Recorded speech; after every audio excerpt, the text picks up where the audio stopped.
En las crónicas de la vida sobre la Tierra, los dinosaurios reinan como los depredadores más importantes de la historia. Durante 150 millones de años, rigieron el planeta a su antojo hasta su extinción hace 65 millones de años.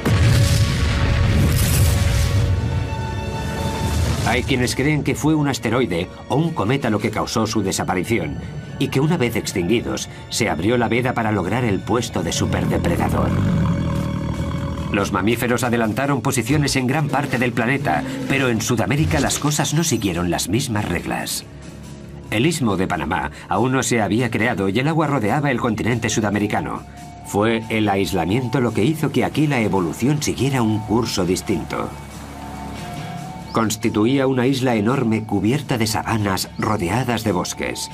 En este lugar, los mamíferos eran en su mayoría herbívoros que iban desde grandes perezosos hasta extrañas criaturas armadas como los gliptodontes.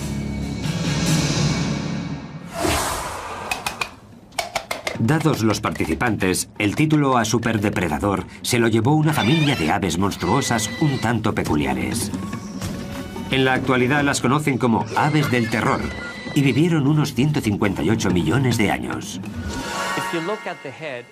Como veis, la cabeza es enorme, como en todas estas aves terroríficas, por lo que podían golpear con muchísima fuerza a una presa potencial, que moriría prácticamente al instante. ¿Cómo habrían logrado conseguir esa fuerza unas aves? Se han encontrado restos fósiles de estos pájaros enigmáticos que ahora se encuentran en laboratorios científicos, pero los orígenes de las aves del terror siguen siendo un misterio. El registro de fósiles da algunas pistas, pero la investigación iniciada hace más de 120 años sigue en marcha. En 1887, el paleontólogo Florentino Ameghino escribió sobre un fósil que habían encontrado en la Patagonia argentina. Era un hueso de mandíbula que no presentaba dientes y que pertenecía a un cráneo de unos 60 centímetros. Dadas las dimensiones y según Ameghino, debía de tratarse de un mamífero. Tras varias investigaciones y sus posteriores descubrimientos, se dio cuenta de que se había equivocado. A los científicos les llevó otros 4 años identificar a aquellos grandes depredadores como aves. Las pistas clave las encontraron en el centro de los propios huesos fósiles. Luis Chiappe es uno de los expertos en estos pájaros más importante del mundo. Se dedica a estudiarlos en el Museo de Historia Natural de Los Ángeles.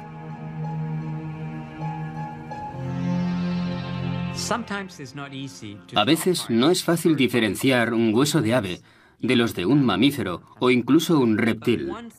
Pero lo que sí suele ser más común es que los huesos de ave son más huecos y tienen una especie de finos muros, cosa que no ocurre en mamíferos y reptiles.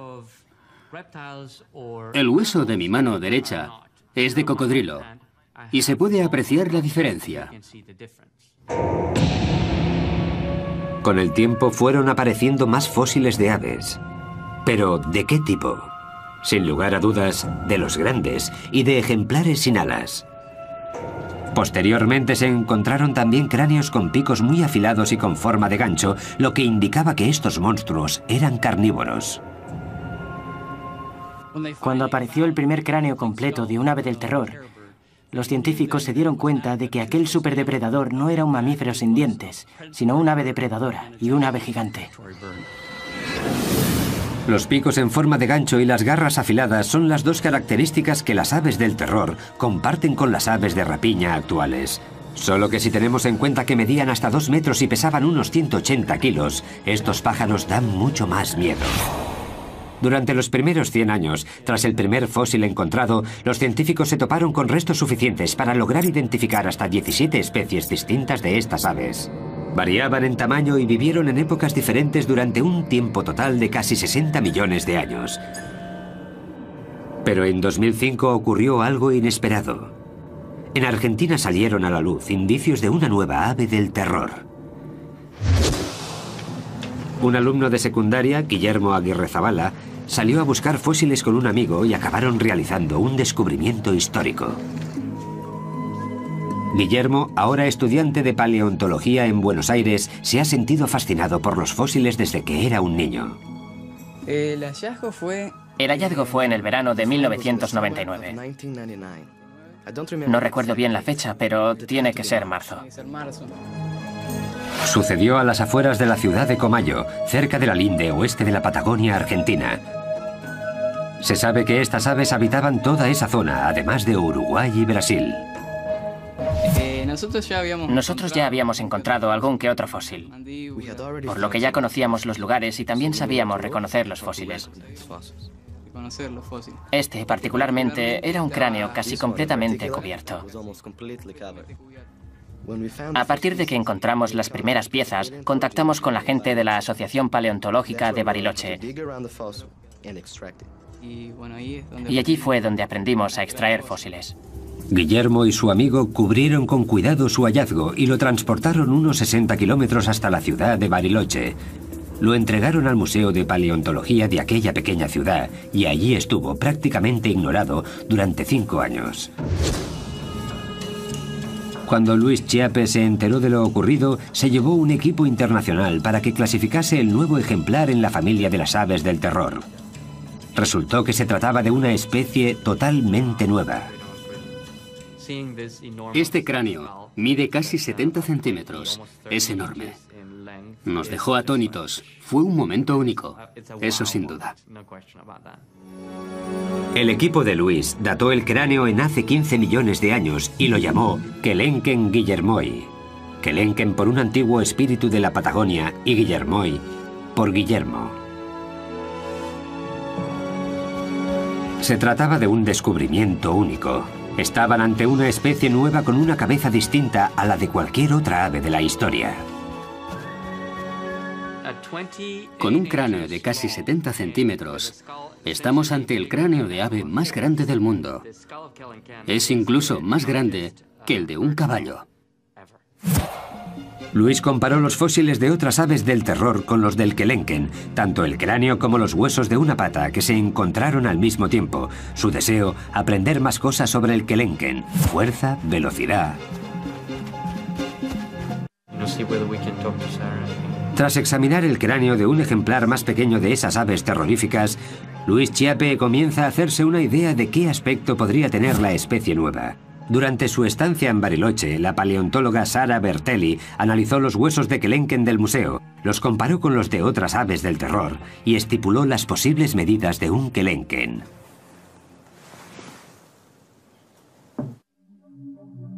Aunque el cráneo era lo más espectacular del hallazgo, el hueso entero de una de las patas facilitó también datos muy importantes. Este es el hueso de la pata de Kelenken, que en humanos correspondería a los huesos fusionados desde el tobillo hasta los dedos del pie.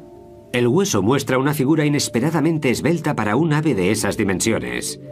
Algunas de las otras familias de aves del terror eran mucho más gruesas y se cree que tendían emboscadas a sus presas. El Kelenken era diferente.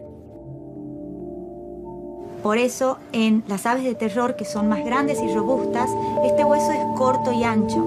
En las aves más rápidas, este hueso es largo. Y esta es la condición de Kelenken, por lo cual nosotros pensamos que era un corredor. El Kelenken está entre las aves del terror más altas y rápidas. Pesaba alrededor de 180 kilos y medía unos 2 metros de alto. Sus patas eran muy esbeltas y musculadas, por lo que debían de alcanzar velocidades altas. Desde la punta del pico hasta la cola medían unos 3 metros, pero vistos de frente sorprendían con sus escasos 45 centímetros de ancho. Seguramente para que las presas potenciales no los descubrieran fácilmente. Sin embargo, los estudios de Sara revelan que la fuerza de un mordisco suyo es inversamente proporcional a su anchura. Los huesos del cráneo de un Kelenken albergan numerosos músculos unidos a las sienes, lo que da una pista del gran poder de sus mandíbulas. Estos músculos controlan la fuerza de un buen mordisco en muchos animales y representan una de las características que incluso los humanos compartimos con las aves del terror. Si colocamos nuestra mano en esta zona y abrimos la mandíbula, podemos sentir la contracción de los músculos temporales.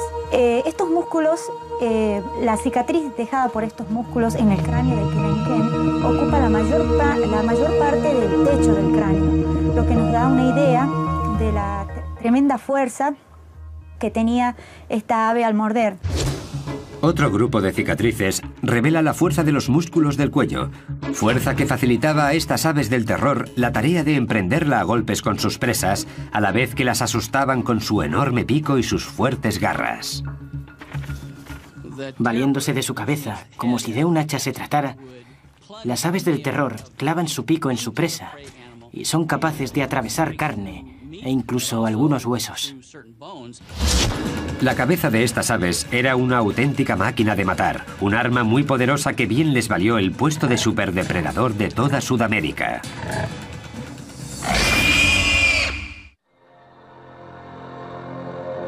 En Sudamérica, el cráneo de las aves Kelenken traen de cabeza a los investigadores que las estudian. Los fósiles encontrados de esta especie demuestran que lo usaban como arma homicida en sus ataques. Pero la tecnología actual también nos muestra cómo funcionaban dichos cráneos. Esto os va a gustar.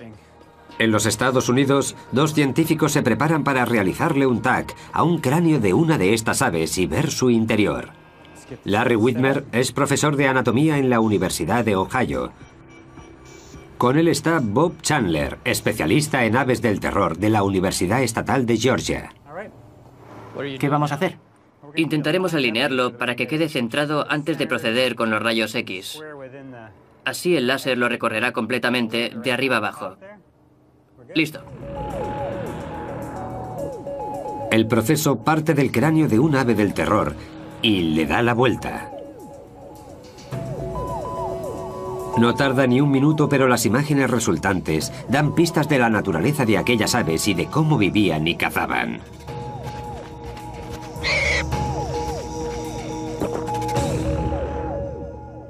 Solo con mirar el cráneo sabemos que se trata de uno muy grande y fuerte. También se aprecia este pilar delante de la cuenca de los ojos, un pilar largo y fuerte. En la zona correspondiente a las mejillas hay una especie de barra bastante gruesa que nos sugiere que el cráneo en sí estaba diseñado para dar y soportar fuertes golpes. Algo que el pacífico y herbívoro Homalodotherium habría comprobado por sí mismo al enfrentarse al temido Kelenken. El Homalodotherium era una de las presas más comunes del Kelenken. Se trata de un animal ungulado del que no se conocen descendientes modernos. Era un animal muy lento de unos 275 kilos que pesaba casi un 50% más que el Kelenken, por lo que este último necesitaba una buena estrategia de caza. Una de esas posibles estrategias podría ser atacar a su presa en la parte inferior del cráneo para paralizarla. Una vez derribada la víctima, el pico del ave del terror se encargaría de desgarrarla, un comportamiento habitual incluso en las aves existentes en la actualidad.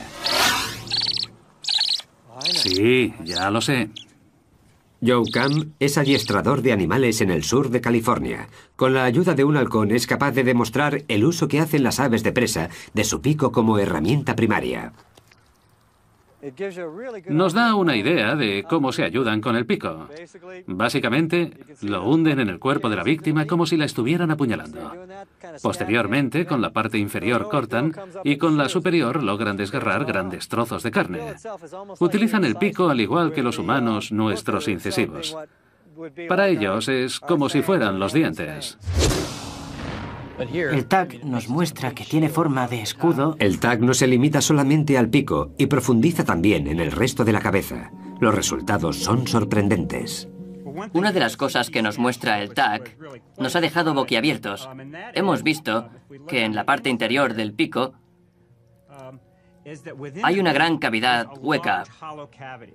No nos lo esperábamos. Está completamente hueco y no entendemos a qué se debe esta estructura totalmente vacía.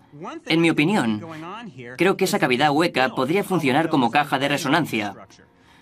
Puede que le sirviera para emitir una especie de sonidos como traqueteos, que al mover sus mandíbulas, el sonido resonara en esa cavidad. Al parecer, ese traqueteo les resultaba familiar a los residentes de las sabanas prehistóricas, pero ¿cuál era su función? ¿Era un ritual de apareamiento? ¿Una señal de alarma? El TAC no puede dar respuesta a esas preguntas, pero sí confirma que aquellas aves oían a la perfección estos peculiares sonidos. Voy a ampliar esta parte del oído a ver si descubrimos qué se cuece ahí dentro. No hay restos de tejidos de estas aves, pero los espacios huecos que dejaron sus órganos, como el cerebro o el oído interno, nos muestran cuál podría haber sido su apariencia con bastante detalle. A esta parte interna del oído se la conoce como cóclea. Como vemos, es muy larga y recta. Su longitud nos indica que estos animales tenían una capacidad auditiva muy desarrollada. Según el TAC, es precisamente esta parte del oído interno la que controlaba la increíble agilidad de estas aves del terror. En este tipo de aves percibimos una serie de canales estrechos, largos y muy delicados. Por eso sabemos que su sentido del equilibrio tenía que estar muy desarrollado, lo que les permitía realizar cambios de dirección bruscos, algo imprescindible en un buen depredador. Gracias a este sistema podemos hacernos una idea del equipamiento neuronal que les permitía estos movimientos. Un animal pequeño intentando esconderse de su perseguidor no lograría salir airoso, pues estas aves lo verían y se lo comerían de un solo bocado. Un gran ejemplo de recompensa instantánea. Si este comportamiento era algo habitual en estas aves, puede que también escupieran las indigestas bolas de pelo e incluso algunos huesos de sus manjares, como hacen hoy en día muchas otras aves. Si las imágenes por ordenador que muestran los canales auditivos de estos animales nos indican que las aves del terror eran avezados cazadores, ¿qué descubriremos al estudiar las imágenes de su cerebro? Pues que además de ser más grande que el de otros animales, el de estos singulares pájaros estaba estrechamente conectado al sentido de la vista. Unos lóbulos más grandes y un cerebro de mayores dimensiones son una combinación idónea para recibir y procesar lo que el animal ve, una habilidad fundamental a la hora de acechar y atacar a una posible presa. Sin embargo, sorprende que no haya indicios de la presencia de un órgano olfativo, lo que sugiere que era más un depredador activo que un ave de rapiña. Algunos carnívoros, como los osos, son también animales carroñeros y dependen de su olfato para encontrar la carne muerta. El TAC indica que las aves del terror no pertenecían a ese grupo. Estos animales no tenían el sentido del olfato nada desarrollado. Estamos ante el cerebro de un depredador. ¿Qué se les pasaría por la cabeza a estas aves del terror cuando encontraban una posible presa como el gliptodonte? El gliptodonte es uno de los animales más característicos de entre todos los mamíferos de Sudamérica, por su armadura ósea y resistente. Es un animal que vivió en la era de los Kelenken y que pesaba unos 90 kilos. La armadura le cubría todo el lomo, desde la cola hasta lo alto de la cabeza. Hablamos de un animal al que no debía ser muy fácil matar, porque poseía un caparazón de 1,5 centímetros de espesor. Ahí es donde entra en acción el poder cerebral de las aves del terror. Llevamos mucho tiempo gastando bromas sobre el escaso tamaño del cerebro de los pájaros, pero este es relativamente grande. Estos centros de aquí pertenecen al córtex cerebral. Como se puede ver aquí, en estos ejemplares está muy extendido, lo que indica que estos animales tenían mucha capacidad para enfrentarse a condiciones inesperadas. Tenían una cierta capacidad de razonamiento a la hora de resolver problemas. Y el armado gliptodonte era sin duda un problema. Me imagino al Kelenken acechando al gliptodonte, pensando en cómo atacar, barajando sus opciones de éxito. Al final, tras estudiar los movimientos de su presa, un ave del terror se habría dado cuenta de que si metía una de sus patas por debajo del caparazón del gliptodonte, podría darle la vuelta y dejar a su víctima con el vientre expuesto.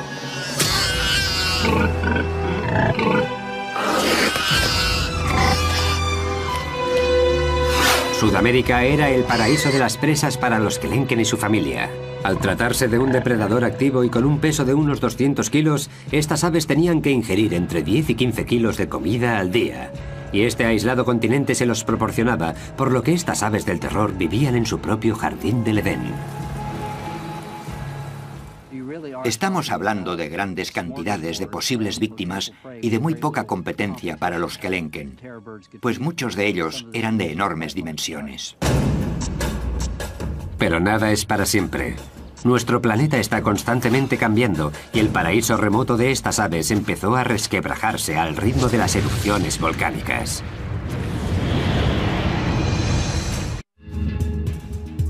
Hasta 1961 los científicos creían que las aves del terror habían vivido únicamente en Sudamérica, pero el hallazgo de un hueso de una de sus patas y de una de sus garras abrió nuevas posibilidades. No se lo creían. Pensaron que debía tratarse de otra cosa. Esta cinta muestra a varios científicos trabajando en el río Santa Fe de Florida, el lugar en el que aparecieron los fragmentos de una criatura a la que identificaron como Titanis valeri, hasta ahora la única ave del terror encontrada en el continente norteamericano. ¿Se imagina la emoción que nos embargó a todos cuando descubrimos los restos del primer espécimen conocido de esta especie aquí en Florida? Esta criatura, oriunda de un continente aislado por el agua, consiguió llegar a 11.000 kilómetros de su lugar de origen. Su ruta seguía un sendero de lava y cenizas procedentes de varios volcanes.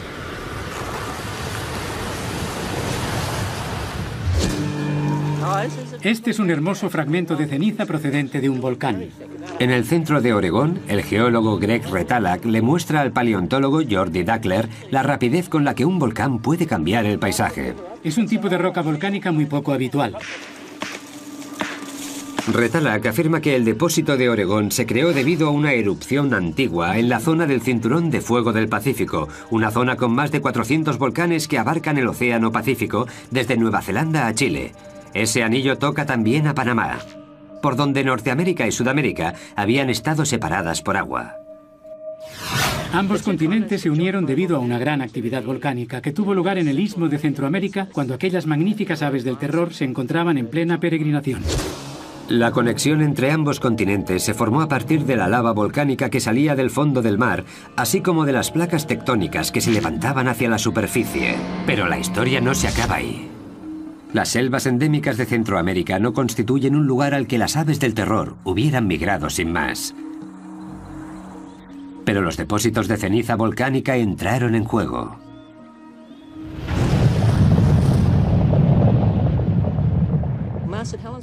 Cuando el monte Santa Elena entró en erupción, originó una capa de 1 metro de ceniza más o menos. Pero este en concreto creó una capa de 33 metros y a 600 grados centígrados su erupción fue mucho más grande que la de Santa Elena. El volcán que creó este depósito explotó a unos 325 kilómetros de aquí. La capa más gruesa de rocas que dejó a su paso ocupa un área de unos 300.000 kilómetros cuadrados. Las desafortunadas criaturas que se encontraban aquí acabaron chamuscadas. Todo, árboles, animales, plantas, todo quedó sepultado bajo los ríos de lava que a 600 grados centígrados quemaron todo lo que encontraron a su paso. Las temperaturas eran superiores a las de un crematorio. No pudieron escapar. Nada podría sobrevivir a aquello. Hace entre 3 y 5 millones de años, varias erupciones como esta en Panamá provocaron lo que Retallack llama resurgimiento instantáneo de tierra. Destruyó las selvas y abrió el camino de las aves del terror hacia el norte. De tal forma que cuando las plantas volvieron a colonizar estas tierras devastadas por la ceniza, los animales acostumbrados a los espacios abiertos encontraron un nuevo paraíso entre sus ojos, como las aves del terror. Lo más probable es que aquellas que lograron sobrevivir a las erupciones migraran entre 400 y 500 kilómetros. Los huesos del Titanis que se encontraron en Florida constituyen una prueba de que las aves del terror cruzaron el Istmo de Panamá para llegar hasta Norteamérica.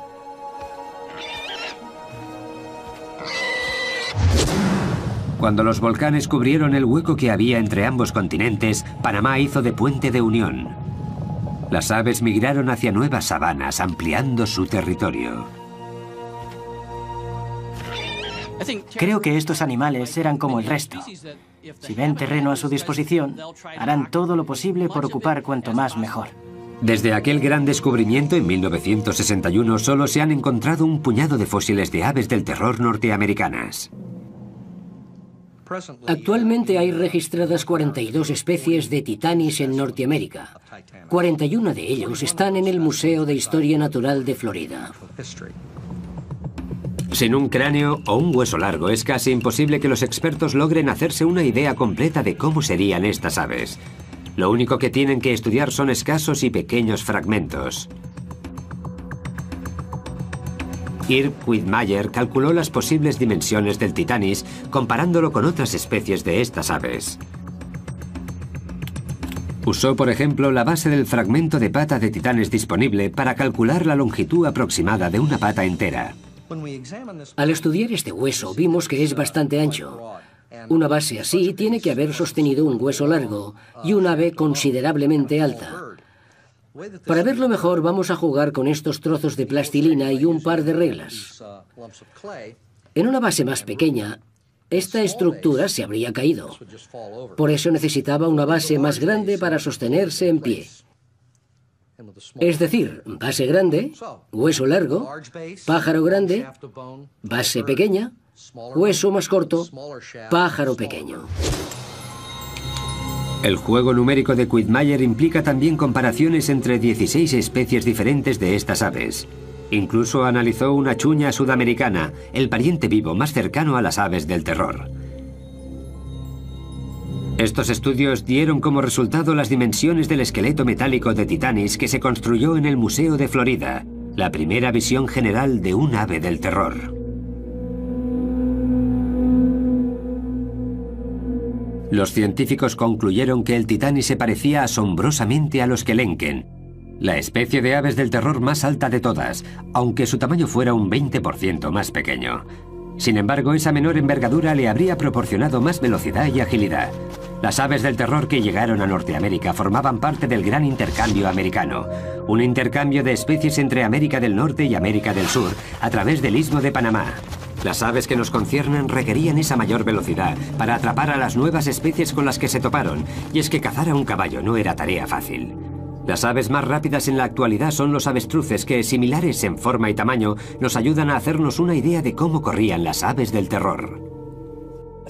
Algunas de estas aves se parecen mucho en lo que a extremidades se refiere al avestruz. Por eso nos valemos de estas últimas para reconstruir la locomoción de las primeras. Dado que el avestruz es capaz de alcanzar los 50 o 60 kilómetros por hora, no es fácil detenerlas para estudiar de cerca su técnica.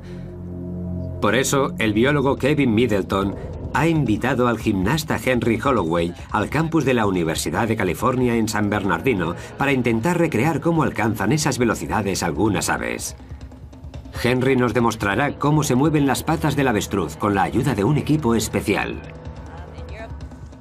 Son unos zancos, unas estructuras de aluminio hechas de fibra de carbono que te dan un impulso equivalente al que proporcionas tú al saltar. Ahora Henry podrá correr como un avestruz gracias a la imitación de unos tendones nuevos muy largos y elásticos. Sin embargo, la anatomía de los huesos desempeña también un gran papel en esta ecuación. Tenemos el fémur, la rodilla, la espinilla y el pie. Normalmente las aves tienen pies más grandes y se apoyan sobre sus patas al igual que hace Henry cuando se pone de puntillas. Y las aves corren de puntillas. El tamaño del pie es muy importante porque cuanto más grande sea, más largas serán las zancadas. En realidad, esas rodillas que parecen estar del revés funcionan como nuestros tobillos en estos animales tan veloces. Un gran ejemplo de lo grandes que son los huesos del pie y del efecto palanca que generan. Vamos allá. Para Henry Holloway, los zancos de alta tecnología alargan de alguna manera el pie humano y ayudan a correr a la velocidad de las aves del terror. ¡Ya!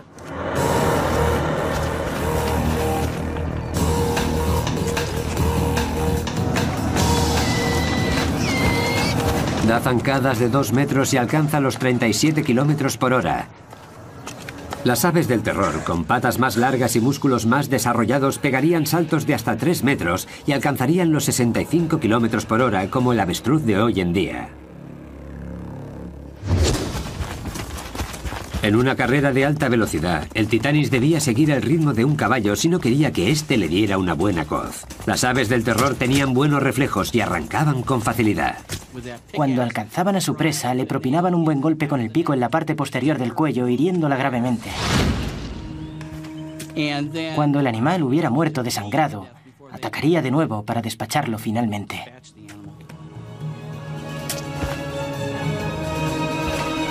Sin embargo, la vida en el nuevo continente no sería fácil para el Titanis. Supondría su primer contacto con los depredadores del norte, oponentes sin miedo que, aún así, jamás se habían tenido que enfrentar a las aves del terror.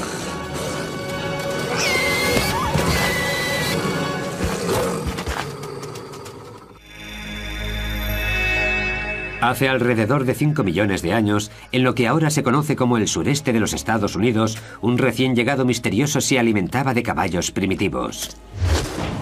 En su hábitat habitual, las aves del terror eran el depredador más fuerte de la cadena, pero en Norteamérica habrían de ganarse el puesto frente a criaturas totalmente desconocidas para ellas.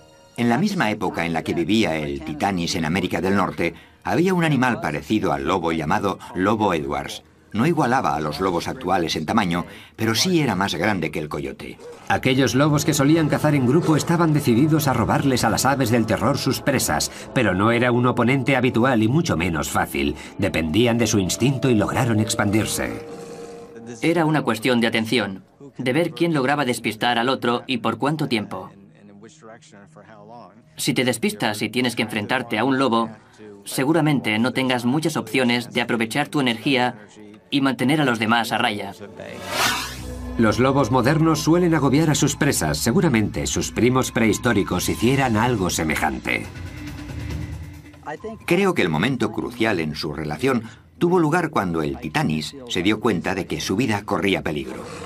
Cuando aquellas aves del terror se hicieron a la idea de que sus víctimas iban en grupo y también tenían su propia estrategia, decidieron emplear su energía en otras cosas y no sobre un cadáver. El Titanis entró en crisis. A medida que se acercaban los lobos, él se ponía más nervioso. La tensión es extrema y un movimiento en falso puede ser decisivo. Un sacrificio importante da la victoria a los lobos.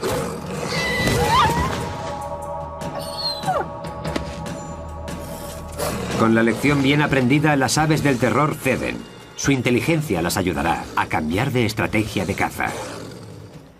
Estoy seguro de que la primera vez que una de aquellas aves terroríficas se encontró con una manada de lobos, se dio cuenta de que no merecía la pena enfrentarse porque acabaría perdiendo la batalla. Cambiaron de estrategia, empezaron a evitar los encontronazos. Si mataban una presa, vendrían los lobos inmediatamente y las aves no querían convertirse en parte del menú. Los depredadores constituían también un peligro para los huevos de estas aves. Los científicos creen que debían de ser similares a los huevos de avestruz, también manjar de los depredadores actuales. Hoy en día, muchos depredadores logran mantener alejados a los avestruces de sus huevos. Sin embargo, los depredadores prehistóricos habían de esperar a que las aves del terror se despistaran de sus nidos. Si estos huevos se parecían a los de avestruz, ¿eran muy resistentes? Para comprobarlo, colocamos una tabla de madera sobre un único huevo de avestruz y vamos añadiendo pesas de hierro, 10 kilos cada una. La tabla concentra todo el peso en un punto, pero, aún así, el cascarón soporta la presión hasta un total de 80 kilos. Después se rompe. Sin embargo, es una fuerza ilusoria. Si ese mismo huevo se cayera desde una altura de 60 centímetros, rompería al instante, y lo mismo si chocaran dos huevos. A un lobo Edwards no le costaría mucho cascar un huevo de un ave del terror para poder degustar el manjar de su interior. Pero tampoco era el único depredador norteamericano al que debía enfrentarse el Titanis. Entre los más peligrosos contamos al Smilodon gracilis, un antepasado de los felinos de dientes de sable. Estos últimos harían su aparición en el planeta en la era siguiente. Un enfrentamiento entre un guepardo y un avestruz reflejaría cómo los felinos prehistóricos evitaban enfrentarse a un ave del terror adulta. Sin embargo, con los polluelos la historia era otra.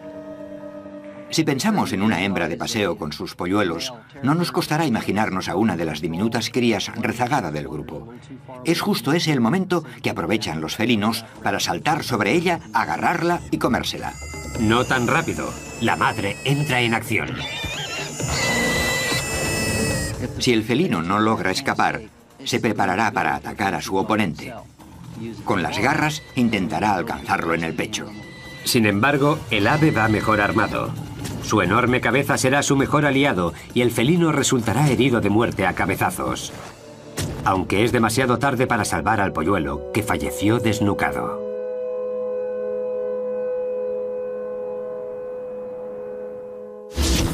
La vida en Norteamérica era mucho más difícil para estas aves de lo que lo había sido en el sur. Aquí los depredadores eran múltiples, entre ellos felinos y lobos, que seguirían evolucionando hasta convertirse en las superbestias del futuro. Estos nuevos competidores amenazaban la supervivencia de las aves del terror. El Titanis estaba en peligro de extinción.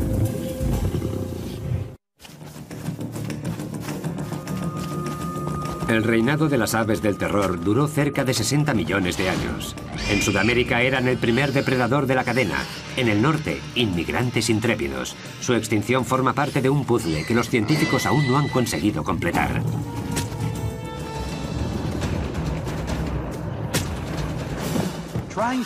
Todavía no hemos encontrado una explicación sencilla que justifique la extinción de estas aves, y no será fácil. Uno de los grandes factores podría ser el gran intercambio americano, la mezcla de especies que emigraron de norte a sur y viceversa, y que dificultó la vida de las aves del terror.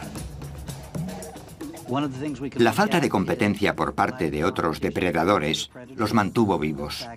Las especies más evolucionadas del norte, como caninos o felinos, activó la restricción de comida.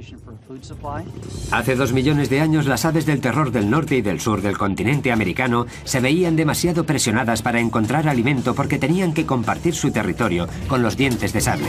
La presión que ejercían estos depredadores y oponentes fueron 2 factores de la extinción de las aves del terror, pero no los únicos. No creo que estas aves fueran derrotadas por los mamíferos, sino que se trató más bien de un cambio climático. Hace 2 millones de años el planeta sufrió una serie de eras glaciales. En el norte, el océano se convirtió en hielo. El nivel del mar descendió y con él las zonas húmedas, como en Florida, donde vivían los titanis. El paisaje se secó. La vegetación también sufrió un cambio importante por culpa de la falta de agua, y las consecuencias afectaron a la alimentación de toda la cadena. El número y la variedad de animales de los que se alimentaba el Titanis se vio alterado. Es como el efecto dominó. Es como si el cambio climático originó la extinción del Titanis. En Sudamérica, los Andes continuaron el ascenso que habían comenzado hacía millones de años. Cada vez más bloqueaban las lluvias y las sabanas se fueron convirtiendo en secas estepas. Las aves estaban cada vez más afligidas. Medio ambiente, peligro, competencia. Todos ellos son posibles sospechosos en el misterio de las aves del terror sobre por qué su largo reinado acabó en completa extinción. ¿Fue solo uno? ¿Una combinación de los 3? Demasiado pronto para saberlo. Pero es precisamente ese el reto al que nos enfrentamos ahora los científicos. Ampliar los datos que tenemos de estos animales y entenderlos un poco mejor. Seguro que al final logramos averiguar por qué ya no están entre nosotros. El epílogo de la historia de las aves del terror se está escribiendo aún ahora en las excavaciones de Florida. Se sabe que muchas de las grandes aves vagaron por la Tierra hace millones de años, pero se cree que el Titanis, la última de esas aves, podría haber vivido hasta hace 10.000 años. Lo que significa que podrían haber llegado a tener contacto con los humanos. Aún no hemos encontrado ni un fragmento de Titanis. Quizá este no fuera el mejor sitio para buscar. Es la época correcta y la era adecuada, pero puede que no el entorno preciso. Los científicos Richard Halber y Bruce McFadden dirigen una excavación arqueológica en la que los sedimentos de calizas contenían fósiles del gran intercambio americano. Quieren resolver el enigma del Titanis. Puede que los humanos de su época los cazaran hasta provocar su extinción. Si el Titanis vivió hasta hace 10.000 años, una de las explicaciones posibles para la extinción de una de las aves con más éxito de la historia sería la acción humana, que por aquel entonces también se extendía por toda Norteamérica. El problema era el siguiente. En tierras secas, los fósiles aparecen en las capas sedimentarias. La posición de las capas suele corresponder a la fecha de los fósiles. Pero los del Titanis aparecieron bajo el agua, a donde los había llevado el río de Santa Fe. ¿De dónde salen estos fósiles? Es que se encontraron aislados en el medio del arroyo y no en una zona amplia de sedimentos. Los buceadores encontraron fragmentos de Titanis mezclados con huesos de animales que vivieron hace 10.000 años. Así que, ¿de cuándo podrían ser estos? Bruce McFadden resolvió el misterio gracias a los restos químicos de los minerales que había en los fósiles.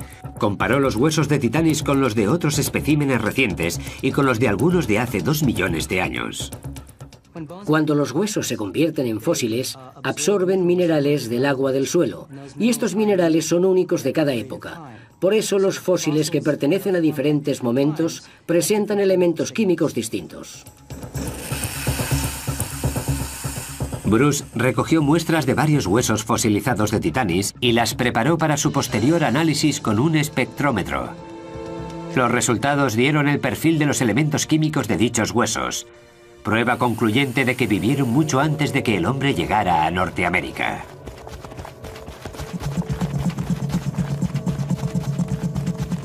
Hay dos patrones básicos, uno de ellos los que tienen alrededor de 15.000 años, y el otro para los huesos que representan a los animales de hasta hace 2 millones de años. Y el Titanis pertenece a este grupo. Su concentración de elementos es característica de los fósiles de hace 2 millones de años.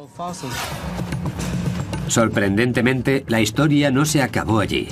Las aves del terror aún tienen mucho que contarnos sobre su vida en el norte. Bruce McFadden también encontró fósiles de Titanis en Texas que databan no de hace 2, sino 5 millones de años. Es decir, las aves del terror vivieron en Norteamérica alrededor de 3 millones de años, mucho tiempo para una sola especie. Una gran señal de adaptación para una familia de depredadores espectaculares. A pesar de contar con numerosos competidores, el Titanis fue el legítimo sucesor de las grandes aves del terror. En su último hogar en Norteamérica, no solo sobrevivió, sino que prosperó.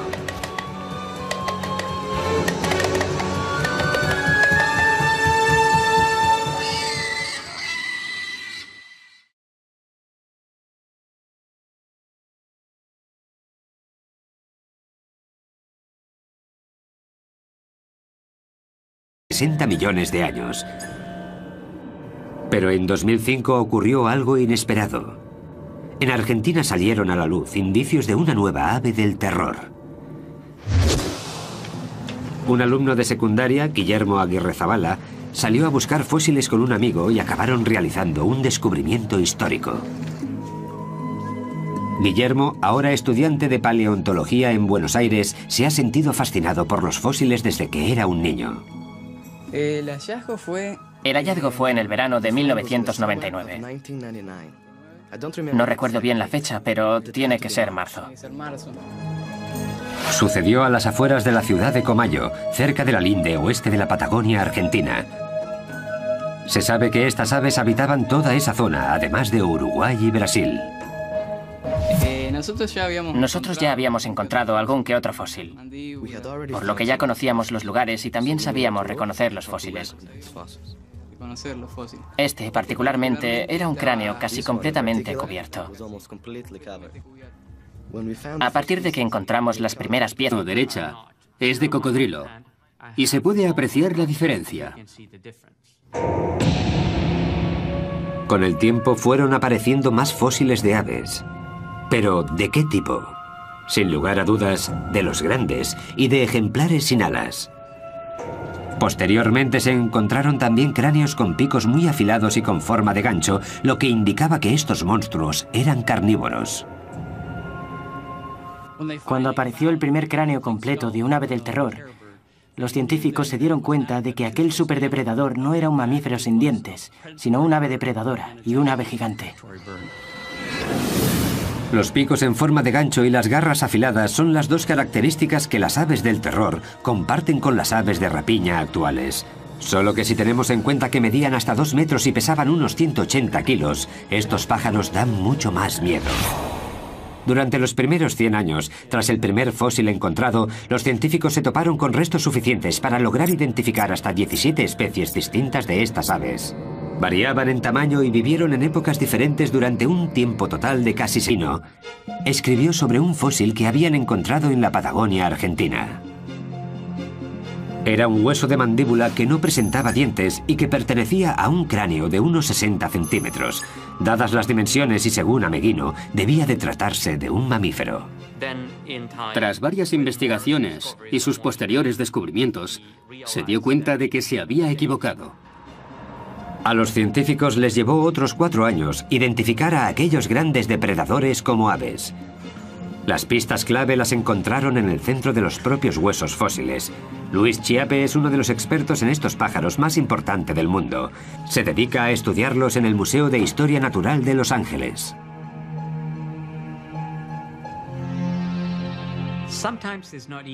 A veces no es fácil diferenciar un hueso de ave de los de un mamífero o incluso un reptil. Pero lo que sí suele ser más común es que los huesos de ave son más huecos y tienen una especie de finos muros, cosa que no ocurre en mamíferos y reptiles. El hueso de mi mano... Hasta extrañas criaturas armadas como los gliptodontes. Dados los participantes, el título a superdepredador se lo llevó una familia de aves monstruosas un tanto peculiares. En la actualidad las conocen como aves del terror y vivieron unos 158 millones de años.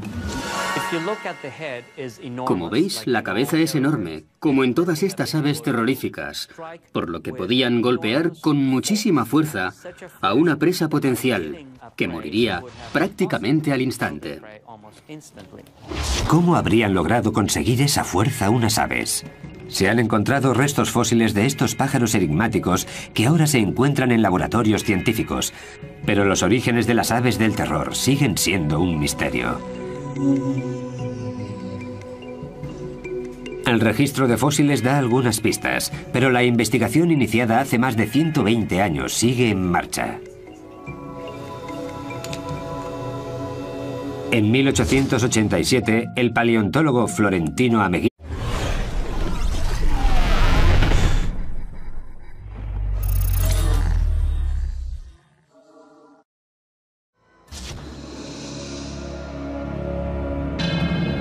En las crónicas de la vida sobre la Tierra, los dinosaurios reinan como los depredadores más importantes de la historia. Durante 150 millones de años, rigieron el planeta a su antojo, hasta su extinción hace 65 millones de años. Hay quienes creen que fue un asteroide o un cometa lo que causó su desaparición, y que una vez extinguidos, se abrió la veda para lograr el puesto de superdepredador. Los mamíferos adelantaron posiciones en gran parte del planeta, pero en Sudamérica las cosas no siguieron las mismas reglas. El Istmo de Panamá aún no se había creado y el agua rodeaba el continente sudamericano. Fue el aislamiento lo que hizo que aquí la evolución siguiera un curso distinto. Constituía una isla enorme cubierta de sabanas rodeadas de bosques. En este lugar, los mamíferos eran en su mayoría herbívoros que iban desde grandes perezosos